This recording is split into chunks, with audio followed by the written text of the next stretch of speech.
Notes here, folks. This is the Companion Rover Lithium 70Ah power station. This is a lightweight and ultimately portable power station with multiple USB outputs, multiple 12-volt outputs, a built-in MPPT controller to charge the internal lithium battery. Now the unit weighs about 6.8 kilos. It's about 31 centimeters in height, 19 centimeters in width, and about 12.8 centimeters in depth here.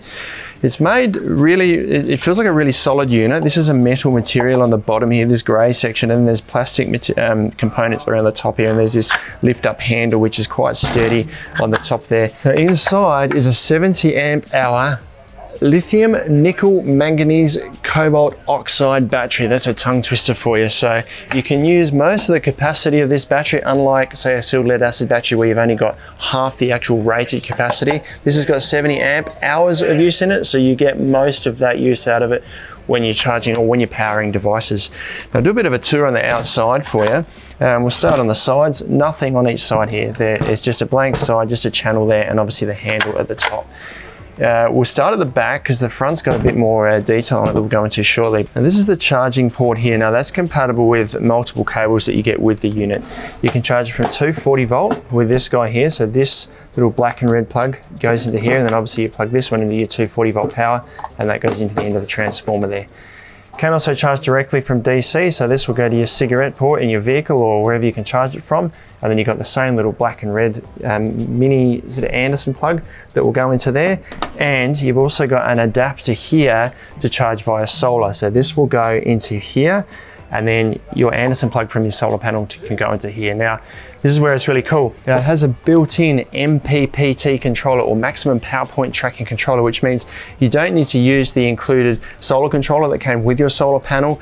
You don't need to use a DC to DC charger. You can plug your solar panel directly into this cable here and then directly into the unit, and the built-in MPPT controller will control the charge going into the battery. Now that's limited to 12 amps. It won't charge more than 12 amps. But that does mean you're getting the maximum out of, say, a 200 watt solar panel. You're potentially getting the maximum charge you can, or the maximum amperage out of that 200 watt solar panel. If you're charging via these units here, the charge is limited a little bit to, I believe it's 5 amps from 240 volt and 9 amps from the 12 volt charger.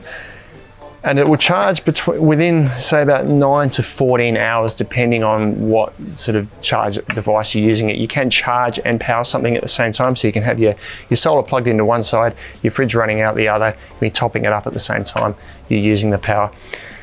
Continuing on our tour on the outside here, we've got two 12 volt 10 amp outputs here. So just your standard cigarette port. This one here, sorry, this one is a standard cigarette port.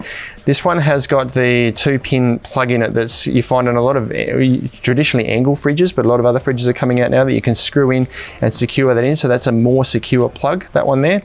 Standard cigarette port. You've got a light on the side here. We'll go into a little bit more on how that powers up shortly, because you need to first press some buttons on the front here. But before we do that, so on this side you've got USB-C output here, and then you've got 4 standard type A USB ports here. This is 2.4 amps, 5 volts, 2.4 amps shared amongst those, but you can get 2.4 amps maximum out of it.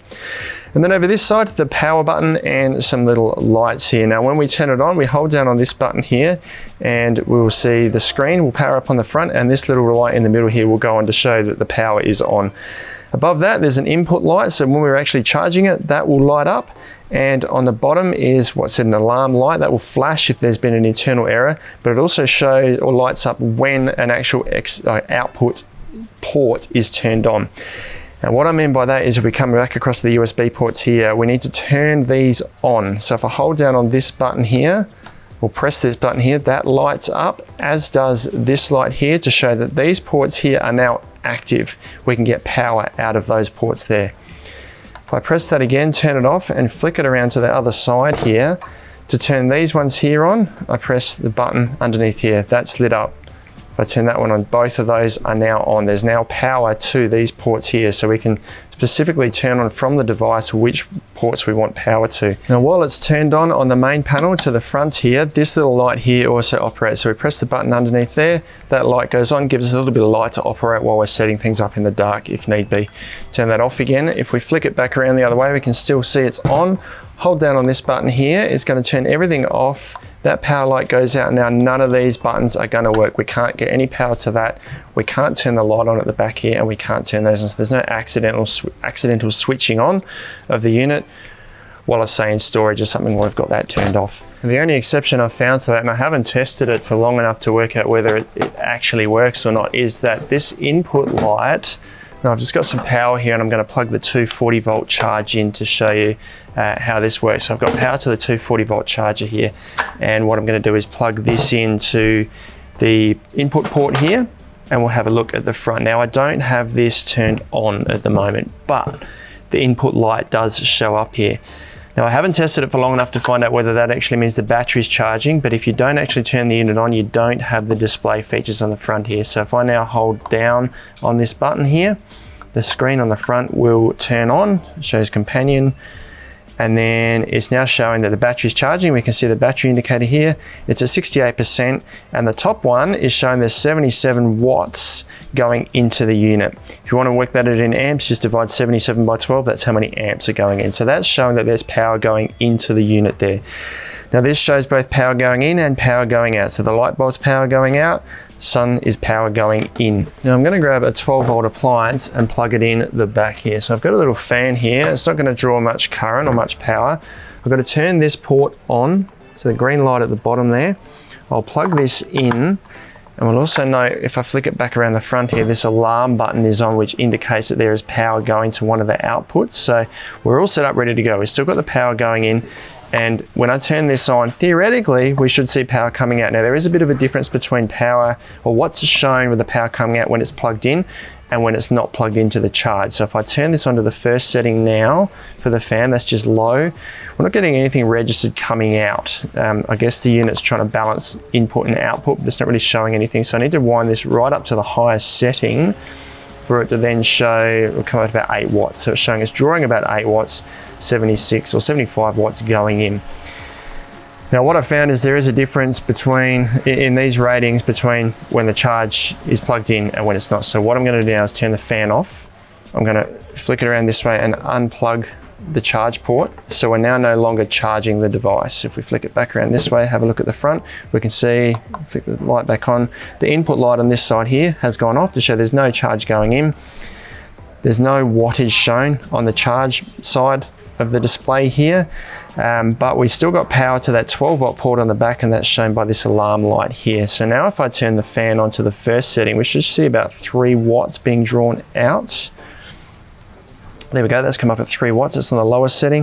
If I turn it up to the second setting, it should go up to about 6 watts, I think, yep.